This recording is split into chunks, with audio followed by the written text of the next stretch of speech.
Question number 2.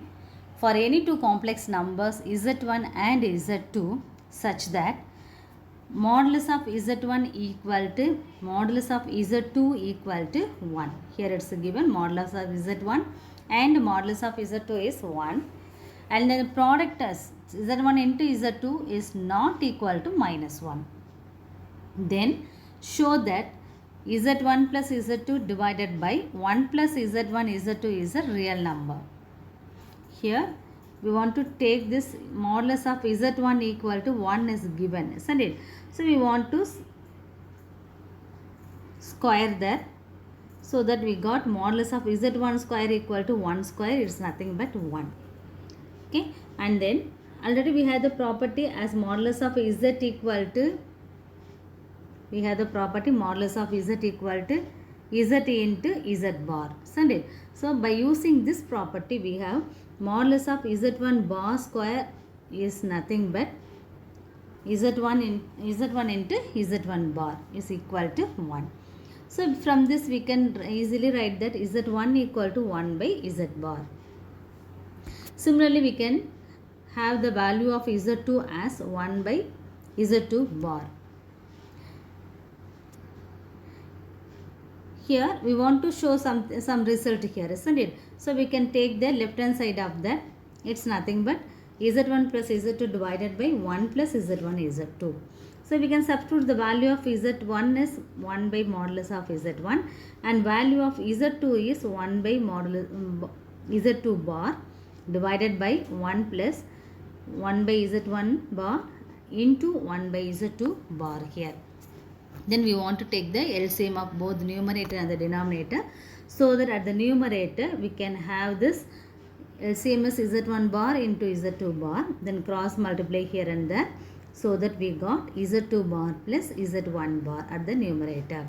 And then at the denominator we can have the LCM of this as z1 bar into z2 bar, then cross multiply this as 1 into this one is z1 bar into z2 bar plus this one, because here cross if you multiply cross multiplication, here we have 1 only, so 1 into 1 is 1, just we took the LCM here.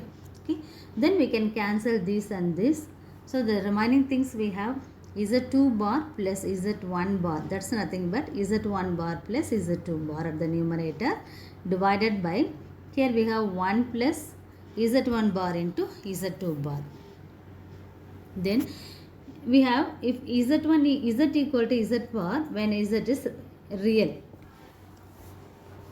so we can substitute here at the substitute the value here as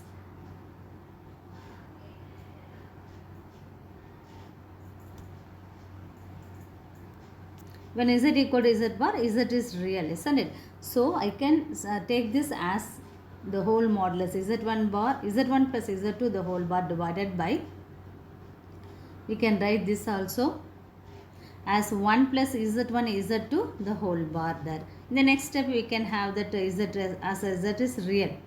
Okay, so the whole bar I can write once again there, you can take both the bars like this, so that we have z1 plus z2 divided by 1 plus z1 z2.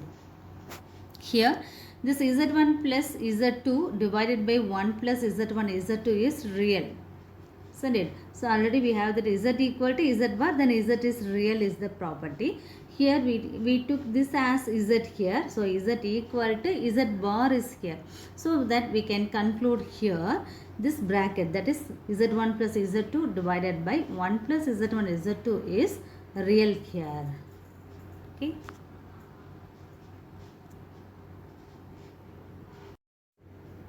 Question number 3.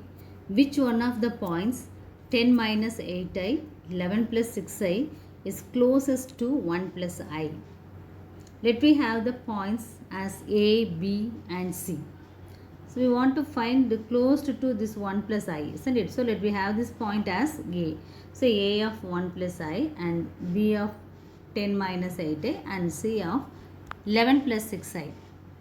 We want to find the distance between the points there, so that we can easily find out which is closest to the point here. Okay, so we want to find AB, modulus of AB. So modulus of AB is nothing but that point B minus A here. And then we want to simplify 10 minus 1 is 9, and then minus 8i minus I is minus 9i, and then we want to find the modulus value. That modulus is nothing but square root of real number square plus this imaginary number square. So root of 81 plus 81 is nothing but 162. Yet we have the answer as it is. And then we want to find the next point as CA. That CA is nothing but A is here minus C is here. 11 minus 1 is 10, and then 6i minus I is 5i. So we want to find the modulus for this. That is nothing but square root of 10 square is 100 and 5 square is 25. So that is 125. Already we have that value as 162, and here it is 125. So which one is the smallest one? 125. So this point is closest to the point 1 plus I here.